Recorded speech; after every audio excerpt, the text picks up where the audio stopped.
ਭਰਾ ਜੀ ਬੜੀ ਟੌਰ ਕੱਢੀ ਹੈ ਖੈਰ ਅੱਜ ਕੱਪੜੇ ਖਬਰੇ ਪਾਏ ਨੇ ਤੇ ਮੈਂ ਪਹਿਲਾਂ ਕੱਛਾ ਪਾ ਕੇ ਆ ਜਾਂਦਾ। ਉਹ ਪੰਜਾਬੀ ਝਟਕਾ ਲਿਬਾਸ ਪਾਇਆ, ਸ਼ੁਕਰ ਹੈ ਮੈਂ ਜਿਹੜਾ ਚਾਦਰ ਨਾ ਬਣ ਕੇ ਆ ਗਿਆ। ਉਹ ਇਸ ਤੋਂ ਮੈਨੂੰ ਜਨਾਬ ਇੱਕ ਵਾਰੀ ਗੱਲ ਯਾਦ ਆਈ ਵੀ ਮੇਰੇ ਨਾਨਾ ਅਬੂ ਅੱਲਾ ਜਨਤ ਨਸੀਬ ਕਰਿਆ, ਮਿਰਜ਼ਾ ਮੁਹੰਮਦ ਸਦੀਕ ਉਹਨਾਂ ਦਾ ਨਾਮ ਹੈ, ਲਾਲਾ ਇਜਾਜ਼ ਅੱਲਾ ਜਨਤ ਨਸੀਬ ਕਰਿਆ, MES ਵਿੱਚ ਉਹ ਨੌਕਰੀ ਕਰਦੇ। ਤੇ ਕਿਸੇ ਕੰਮ ਤੋਂ ਨਾ ਮੇਰੇ ਨਾਨਾ ਅਬੂ ਚਲੇ ਗਏ ਲਾਲੇ ਇਜਾਜ਼ ਨੂੰ ਮਿਲਣ ਵਾਸਤੇ।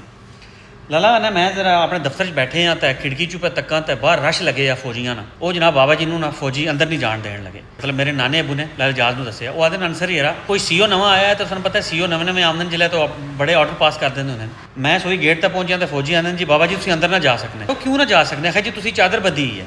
ਆਖਿਆ ਜੀ CEO ਸਾਹਿਬ ਦਾ ਆਰਡਰ ਹੈ ਕਿ ਜਿਹਨੇ ਚਾਦਰ ਬੱਧੀ ਹੋਵੇ ਉਹਨੂੰ ਅੰਦਰ ਨਹੀਂ ਆਉਣ ਦੇਣਾ। ਯੂਨਿਟ 'ਚ ਦਾਖਲਾ ਮਮਨੂ ਹੈ ਜਿਸ ਬੰਦੇ ਨੇ ਚਾਦਰ ਬੱਧੀ ਹੋਵੇ। ਤਾਂ ਬਾਬਾ ਜੀ ਕਹਿੰਦੇ ਨੇ ਕੋਈ ਮਸਲਾ ਨਹੀਂ, ਮੈਂ ਚਾਦਰ ਲਾ ਕੇ ਤੁਹਾਨੂੰ ਫੜਾ ਦਿੰਦਾ, ਅੰਦਰ ਜਾਂਦਾ ਮੈਂ ਕੰਮ ਕਰਾ ਕੇ ਵਾਪਸ ਆਵਾਂਗਾ।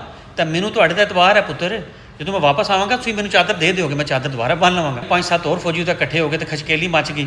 ਬਾਬਾ ਜੀ ਉਹਨਾਂ ਲਈ ਉਹ ਬਹਿਸ ਕਰਨ ਲੱਗੇ। ਫਿਰ ਯਾਦ ਆਉਂਦਾ ਮੈਂ ਆਇਆ ਤਾਂ ਮੈਂ ਉਹਨਾਂ ਨੂੰ ਆਖਿਆ ਉਹ ਯਾਰਾ ਮੇਰੇ ਬਾਬਾ ਜੀ ਇਹਨਾਂ ਨੂੰ ਅੰਦਰ ਆਵਣ ਦਿਓ। ਉਹ ਫਿਰ ਜਿਹੜਾ ਮੇਰੇ ਨਾਨੇ ਅਬੂ ਨੂੰ ਅੰਦਰ ਲੈ ਕੇ ਗਏ।